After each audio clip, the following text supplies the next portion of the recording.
Welcome back to Leveraging Leadership, where we unpack the art of business leadership. I'm your host, Emily Sander, Chief of Staff turned Executive Leadership Coach.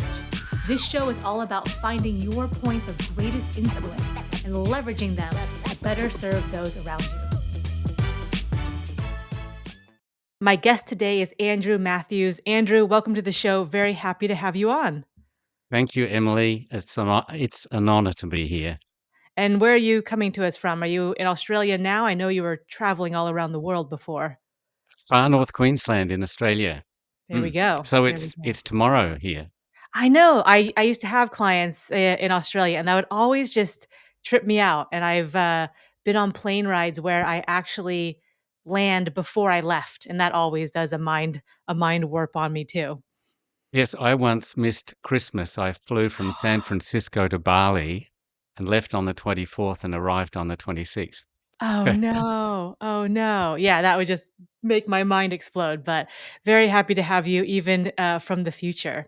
So, you have written a dozen plus books on happiness, and that's no small feat. I've written a lowly 3 books. I can't imagine doing as many as you have, so thank you and congratulations. I'm wondering what initially prompted you to get into this space and then write your first book? At 25, I made a shocking discovery. I discovered that the happiest people I knew had bigger problems than me. And not only did that make no sense, but suddenly I had no excuses. And I had to acknowledge that it's not what happens to you, but it's how you think. Mm. And so I went on a quest to try to discover how happy people think so I could be like them. I think, Emily, very often when we're writing nonfiction, we're trying to solve our own problems to some degree or trying to write the book that we wished we'd had. Yes. So being happy was the book that I wished I'd had. I like simplicity. And my background was as an artist and a cartoonist. So I wanted to write a book that was more friendly with a cartoon on every page to pin an idea to the message. And after plenty of rejections, we got some traction with being happy and uh, um, 17 rejections for being happy, 61 rejections for my first book. Um, so after a total of 77 rejections or something, um, I found a publisher, and Being Happy is now in 48 languages. Mm, Wow. Good for you. yeah. Congratulations. I like how you remember Well, the number of times you were rejected specifically. the first book I wrote, which was a children's book, um, I said it to who I thought were the 60 most likely people to be enthusiastic in the world. And so that was in the days when you would actually get a letter that would come back, a rejection slip. And I sent off 60 uh, manuscripts and got 61 rejections. Wow. One publisher wrote to me twice and said, "Forget it." Oh, wow, just to dig it in there. Wow, twist the knife. All right. Well, you should have those on posters somewhere, all those rejection letters. But so you've written extensively on this subject, and you care about it a lot. And a lot of people are going through life and careers, and there sometimes there's pockets of yeah, what am I doing? And is this all there is? And how can I be less stressed and happier at work? So, just to kick us off here, what are some just general starting tips to be happier? Well, if we're talking about work, I think the first thing to recognize is that you don't find the perfect job, you create it. Mm, And I love the work of Dr. Shane Lopez. He was with the University of Kansas. And he was interested to see, lately there's a lot of talk about following your passion. He wanted to find out who are these people that love their jobs and did they follow their passion? So he surveyed 8,500 people and he got 1,100 people, 13%, that said, we love our job. And then he went to those and said, why do you love your job and how did you find it? And almost to a person. They didn't talk about, oh, well, I followed my passion. They said, I found a good job, and in that job, I nurtured people and I encouraged my colleagues, and we surprised our customers, and we were kind. And after a while, I discovered that a good job became wonderful. And I find that so instructive, that for those of us that are saying, well, maybe the next company or the next job, it's probably this job plus what we put into it. Mm, wow. Okay, so my takeaway is don't follow your passion. Just kidding, no. It's it's it's I think there's a mix of different factors is what you're saying that and you make your environment. And it's kind of like, for some reason, the movie The Matrix, where you kind of create your own reality and Neo, the main character, can kind of create his own reality at the end. It's kinda like that where you can rely on external factors to try to make you happy and make you feel good. And and there's some big weighty things that happen around you, but you also have the inside out and you can kind of create what you want out of any given situation. So is that what the study was highlighting, or what would you take away from that study?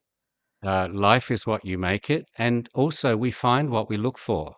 If Mm. I look for faults in my wife, I find them. If I look for faults in my boss or my company, I find them.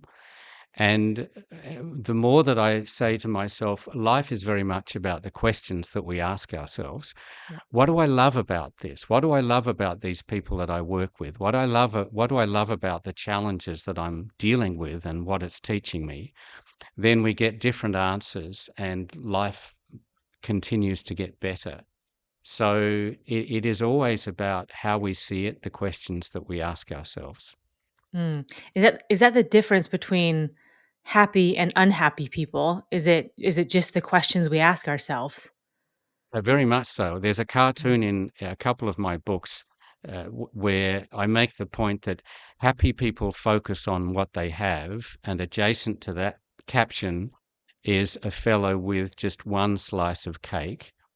And then the next caption is unhappy people focus on what's missing. And there's a very miserable guy with an entire cake minus one slice. And it is, I mean, we've all been to countries where people are less fortunate than we are, and yet they seem so much happier. So it is that happy people focus on what they have.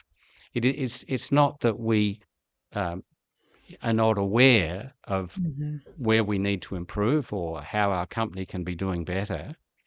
But it's just that our foundation is saying, what are the good things about this? I suppose my thought is that we see so many people and they are so qualified. They've got the degrees and they've got the MBAs, but they never thrive. And they don't thrive because they're miserable and people don't like them. And they don't thrive because they're fragile. And Mhm. here's the thing, happiness is not some optional extra, like I'll be successful and then I'll be happy. And I guess your question to me is, how come you've written 12 books on happiness? Well, they're going from different angles, but the idea that, well, I'll get successful and then I'll be happy. No, happiness is our foundation, and we build our success on the fact that we like ourselves and we in turn like other people and we enjoy the challenge. And guess what? If you're working with someone who is always unhappy and that exudes out of them, that's one environment. And if you're working with someone or for someone who is happy and exudes that out, then you're working in an entirely different environment. And you take your pick on which one you'd rather be a part of. So I like that you pointed that out. So asking ourselves the right questions, paying attention and focusing on what we have versus what we don't. If someone's listening and saying, that's nice, that's cute, that's I've heard that kind of cliched mantras and methodology before, but look, I'm in a high powered, stressful job and we don't have time to pay attention to the single slice of cake. What would you say to a person like that? Well, I would say, you do need to, firstly, and there are things that we just, uh, live by, like we say, "I will live one day at a time." You know, uh, happy and effective people say, I will deal with today. I can't solve all the problems that I'm faced with, but let me do my best until bedtime. Simple things like I'm going to stop complaining, for example. I mean, Ah. we all know that we talk about what we think about. You think about food, you talk about food. But similarly, we think about what we talk about. So if you spend your working hours complaining, then you're thinking more and more about the things that upset you. There's simple things like just saying, "I want to be kind." Kind people are happier, and so if we look at that option, in the workplace where I see an opportunity that I can be kind or encouraging or give a compliment, then if that becomes part of our daily structure, that we look for good things, that we encourage people, that we compliment people, that we're kind to people, that we have a personal code that we say, if there's something to be fixed, I'll address it, but I don't complain it because that's just who I am. I don't complain because that's just who I am. Then life just keeps getting better and better. Wow. Yeah. I'm imagining teams that I've been on where if even for 1 week or 1 day, no one could complain. Oh my gosh, that would be such a relief and such a different environment. And I love what you said about we think about what we talk about. It's so true. I mean, our thoughts ruminate on the topics that we highlight for them. So if we're talking about the good things about people instead of complaining, that's just what we think about and what's going on inside of our head. I remember I used to be, and probably still am, but I used to be very critical of people, especially behind their back, which is not the best trait. But one day I was sitting there, and I was kind of coming to the conclusion that you're talking about now. I wish I had your book then, but it was, I can sit here and complain and kind of nitpick on this person's presentation, but for some reason that day I was with the group and I just said, you know what, he's come a long way. He's made a lot of progress from where he was. He still wasn't where he wanted to be or needed to be, but he was making great progress. And that just felt different. And it just made the trajectory of the conversation go so differently. So I don't know. For some reason that memory came up as you were speaking about that. And I think, Emily, when we forgive ourselves for not being perfect, we begin to forgive other people for Mm. not being perfect. And so this leads us into something else that I've talked about in being happy and bouncing back. And that is, if we ask ourselves the question, do you need to love yourself? You need to at least like yourself. We say, why? Because we create the life that we feel we deserve. And if I don't Ah. like if I don't like myself, someone comes into my life and says, I love you. I will think there's something wrong with them or they want something. If I don't like myself, I will let opportunities slip by. If I don't like myself, I will create arguments with my colleagues and my family and my friends because I don't believe I deserve to be happy. So at some stage, we've just got to forgive ourselves for not being perfect. Here's what I shared in a recent video on YouTube. I said, get yourself a photograph of you when you were 3 years old, when you didn't have all the answers and you were just living your life the best way that you knew how. And put that photograph on your desk or somewhere that you can see it every day. And be kind to yourself now as you would be kind to that little 3-year old, because you still don't have all the answers and you are still, like all of us, just living life the best way you know how.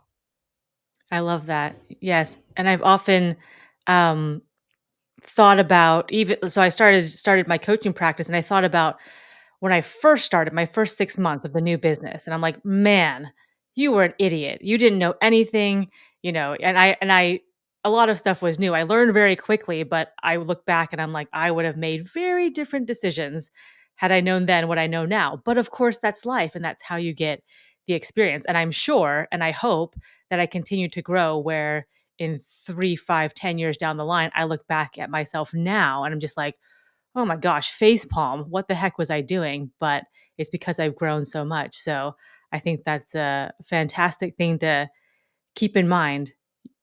Well, I know that in your books and, since you invited me on No your way. podcast, You got it. You got one of my I've books. bought and read your book, Hacking Executive Leadership, and There we it's go. great. Thank And you. and, um, and one of the points that you make is that you assess your decisions not so much on the outcome, but on what you knew at the time. So what I might say, I posted a five-star review on Amazon yesterday. Um, Emily Sander shares critical insights on decision making, which is what we're talking about, leadership strategy, on being adaptable, and more. A delightful read, 5 stars. Oh my goodness, and I didn't even It's still. tee him up to say that. Listener, that was him all on his own. No, Thank you so no, much. I really appreciate that. I tell you why, because why I appreciate the book and why I enjoy your podcast is because you get to the point and you respect everybody's time. And I understand your audience, we're heavy hitters here. And so it's a delight to listen to any podcast of yours. And also, it was great to read your book. So I thank you. Wow, I appreciate it. I appreciate it. No one's ever done that on my own podcast. I don't know what to say, but thank you. Thank you so much. That's. Mm. Yes. Okay, now I've lost my train of thought entirely, um, but I think it is, not I'm a recovering perfectionist. I will classify myself that way. Man, if you met me at, like, 20 years old, 25, everything had to be pitch perfect. Everything had to be excellent, and I held myself and everyone around me to an incredibly high, nearly impossible standard, and there were pros and cons to that, right? Like, my teams were very well run. We had nothing but, like, excellent work product and quality, and I ran a tight ship, but man, I burned through some people and I burned through myself, and there's a double-edged sword to that, so I think recognizing that, "Hey, give ourselves a break, we don't have to be perfect," is a really good reminder. Yeah. Did your parents encourage you to be perfect? Where did they fit into this? My parents were they didn't weren't perfectionists. They were incredibly hardworking. They were very smart. They were very successful by any conventional measure. And so I Mm. had those big examples growing up. And so I remember being a little kid assuming that when people got to be grown-ups, they would have common sense and they would be driven and smart and excel in their fields. And as I got older and older, I looked around, I was like, "Ooh, that is not the case at all." Yeah, and also some of the smartest people, like, people with outrageous IQs that are somewhere up in the stratosphere, do some crazy stuff. Yeah, yes, they do. Yeah, I mean, my parents were I mean, I couldn't have asked for better examples. They treated people with respect, they were full of integrity, they cared about the people in the world around them, and I just assumed everyone was like that, and, that's not the case, and it's unfortunate, but, I had big shoes to fill or kind of big shadows to come up and be brought up in. So I'm grateful for my parents, though. I think they set great examples, but I expected a lot from myself. I will say that, especially when I was younger. Mm. Yes. So what else? We've gone kind of, ask good questions. Don't expect yourself to be perfect. Um, get a picture of you when you're 3, because sometimes we look like grown-ups on the outside, but on the inside, part of us are still that 3-year-old. Are there any other components to, like, a formula for happiness? If someone's sitting there going, "Look, I'm a VP of operations, I'm the head of engineering, I'm a new CEO, and I'm doing this thing. I'm doing this business and this work thing. I want to be successful, but I also want to be happy, and I also want my team to be happy. Are there any formulas or pointers for happiness there? Yeah, the first step to happiness is acceptance. Mm, No matter what you're going through, and it could be a divorce, or it could be that your company's in the red, or it could be even that you've lost someone that you love dearly. The way that life starts to get better is when we say, "I wouldn't have chosen this, but this is what I've got, and now I move on to what I want." mm, And one of the one of the best examples, and I think I talk about that in my book, Bouncing Back, is Thomas Edison. In 1914, he had an explosion at his factory in New Jersey, and 10 buildings were on fire. And the flames were like 8 stories high, and I think there was something like 20 fire departments were trying to deal with this, massive fire that did something like $30 million damage in today's money. And he arrived with his son when the flames were 8 stories high, and he said to his son, "Call your mother, tell her to get over here. She'll never see a fire like this again." wow. And I mean, that is like instant acceptance. That the fire that's destroying everything that he's been working for the last 20, 30, 40 years. He says, "Get your mother over here. This is amazing." The great fire. Yeah. And he, of course, bounced back. So, I mean, if we're mindful of that kind of mentality, whereby we say, "I wouldn't have chosen this, but that's what I've got, and now I move on to what I want." I've got a cartoon in Bouncing Back where there's a guy, he's climbing a mountain, and he's sweating, and his dog is sweating, and he looks just totally exhausted and doesn't want to be there.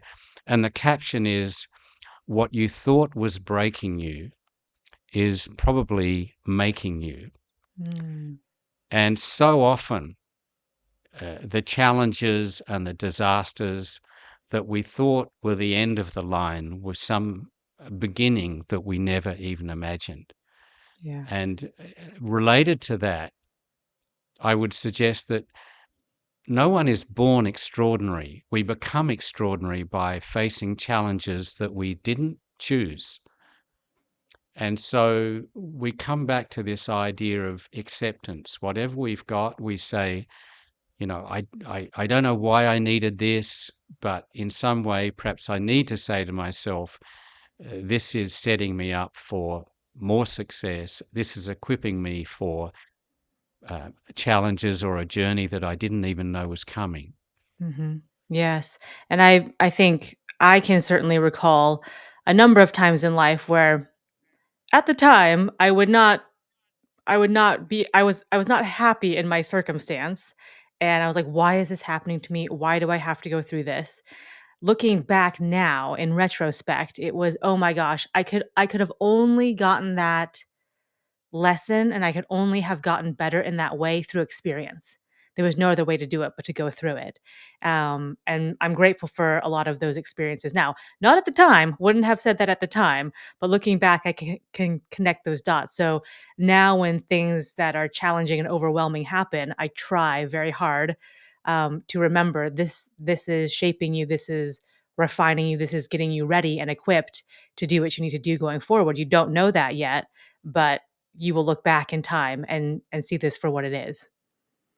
And most disasters are not total disasters. Even in the little things, we get bumped off a plane and we say, "This is, terrible. This is screwing up all my plans." And then we meet someone on the next flight that changes our life, or Mm. you know, opens up some extraordinary opportunity that we never expected, or we think we found Mr. or Mrs. Right, and this is my forever person, and then they dump us, and then we meet them 15 years later, and we think, "Wow, I dodged a bullet." Yeah, thank goodness I my dreams didn't come true. Yes, Yes, yeah. and But so acceptance is critical. Mm. Acceptance, that we say, you know, I came across an entrepreneur, and I can't remember what he did, but I just remember he had this habit of whenever something went wrong, like his secretary would quit or his manager would quit or he'd lose a massive client, he'd say, "That's great." And I don't know why. And but that was his that was his first reaction, understanding, of course, that we never know how something that we think is a disaster is going to, in some way, be beneficial. That should be our default when something unexpected happens or that is seemingly negative. That's great. I don't know why yet, but that is fantastic. That would be Yeah. amazing. That's something people should try. I'm gonna try that. That's great. Yeah, start with the little things and then build up to the major Sure. disasters. Sure. Yes. Very good. So acceptance is the first step. What is the next step? So bouncing back, what you have a picture of over your shoulder, that's Mm. your latest book. But once we accept that, is there a next step to, okay, now I need to put something in action? Well, I touched on that. I mean, bouncing back, I look at really 7 things that Mm, resilient people do, and the first one is acceptance or finding purpose in whatever's happening. Look, mm, saying, "Well, this is in some way, I wouldn't have chosen this, but there's some purpose in this."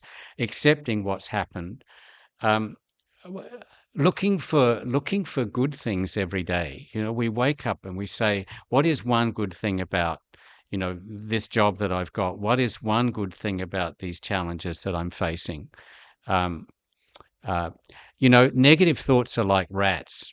If we latch onto one negative thought, before we know it, we're surrounded by them and we're overrun by them. And so we say, well, how do we stop the plague? And we stop it by saying to ourselves, whether we're stuck in traffic and we say, this is the last thing I wanted. We start to say, well, what's one good thing about this? Well, I'm not walking. I can listen to podcasts. I can plan my weekend. I've got time to think. Um, we find something that idea. Whenever things go wrong, we say, what is one good thing mm, about this? And the cynic might say, well, that's just kidding yourself. um, be realistic. But this is realistic. Lousy stuff happens, and happy and effective people have the habit, when lousy stuff happens, they have the habit, resilient people have the habit of saying, what is one good thing about this? So mm, we do that. I touched on the idea of living life one day at a time. mhm, Um, there's a story I tell of, or an idea I present, whereby I say, well, if you were to get a big sack and put everything that you need to eat in the next 5 years and everything that you need to wear in the next 5 years and pile it all into that sack and carry it around on your back. We say, how would you get on? And, the answer is eventually you'd collapse because you're not designed to carry that kind of load. Okay, so we say, what if you were to make a list of everything that you need to do in the next 5 years and everything that could go wrong in the next 5 years, and you carried that all around in your head? We say, "How would you do?" And you'd collapse because wow, yeah. we are not designed to carry that kind of load, but we are designed to manage 24 hours at a time. And Mhm. for those of us that have got enormous responsibilities and all kinds of things that could go wrong next week, but they haven't, we just say, "I will deliver my best until bedtime, and when tomorrow comes, I will take care of that." So one day at a time is enormously important. Yes. I love that analogy. I also love your rats analogy. I almost ooh, I kind of did a little retraction motion when you said that because oh, that's disgusting, but it's a perfect analogy for negative thoughts because they run around and they kind of group up on you and overtake And you. they increase. It's really like you get onto a kind of wavelength, and I think it is, that Mhm. that when you get one negative thought and you dwell on that, you attract the next one. Mhm. The only way that I know to stop that plague is to say, well, what is one good thing about this? And then, you know, you stop it. That's how you stop the rats. If someone's listening and they're like, I want to do that, but there's one situation where I literally can't think of one thing, but they want to. They're on board with this. Is there a default kind of a neutral something they can even get to where it's not negative per se, but at least it's like I'm open to what's going to happen here or anything like that that you would suggest? Well, I think in the background we have that thought that no disasters are total disasters. I mean, that's my default. You know, whatever happens, however bad it is, it's not totally bad. Yeah, so that's my default. That something good comes from even things that we think we won't even survive. Mm, And then for me, I just go about saying, okay, no, I'm going to keep looking for good things. mm. And eventually we look back and we say, was I that worried about that? Yeah, and How that's often that something. happens. If you look back at yourself 3, 5, 10 years ago, and you're worrying about the same things, it's probably time to take a look at that and see where you need to grow as a person. But oftentimes, and I speak with coaching clients all over who kind of sit there and laugh at themselves 10 years ago about the stuff they were worrying about, like, oh my gosh, that was such a big deal at the time. But now I trust myself to be able to handle that and move on. And Um, a I, and a chunk of that can be, what are people thinking of me? And they're not. mm. Yes. No, they're not. They're worried about themselves. So, you're spending Yeah. all this time on a hamster wheel going, "What does she think? What does he think? I said this, he said this," and they're not even thinking about you. So, that's a great point as well. How do we get off of that kind of hamster wheel? I mean, that's part of being happy too, right? Just, you wanna be thoughtful about other people. You wanna kind of consider them so you don't steamroll someone or hurt someone. But how do we live life in a happy way where we're not constantly at the behest of someone's perceived perception of us? But I think it's a steady growth that we have, as you were talking about. You used to worry about stuff, and you used to be, um, down on yourself because you weren't perfect. And so I think it's something that we gradually achieve by focusing on what matters. Mm, Um, and as we begin to feel better about ourselves, and as the more that we are kind and compliment and support other people, that comes back, and we forgive ourselves, and then we feel better about ourselves, and so it's like a loop, if you like. yeah, Um, and it's really, I mean, happiness is a daily decision, essentially. I mean, there are some situations, and I understand, where horrific things maybe happen to our children, and there are things that are beyond the scope of a conversation like this. But sure. for the most part, for the everyday stuff, we have to acknowledge that happiness is a decision that we make every day, and that we say, I'm Mm, going to focus on the good things. I'm going to be kind to myself. I'll be kind to other people. I and I'll do my best. We do our best not because it's going to impress anybody else or anything. It's just we feel our best when we feel happiest when we mm, do our best. Yeah. yeah. I mean, you asked about my parents earlier, and they were big teachers of, do what's right because it's right, and you don't need any other reason than that, and that stuck with me through the years. But, yes, and I like how you talk about happiness as happy and effective and resilient, because I think a lot of people think about, "Oh, you wanna be happy, that's nice." It's kind of like bluebirds and sunshine, it's a nice to have, it's kind of this fluffy thing, and really, no, like you mentioned before, happy people are effective leaders and they build resilient teams, and any good business leader knows you better be adaptable, you better be resilient, you better be creative, individually and as a team and as a company, for you to survive and thrive. So I like how you're talking about it in that way. Yeah, I said that happiness is our foundation. I'll share a story. In the 1990s, Nick Faldo was the world's number one golfer.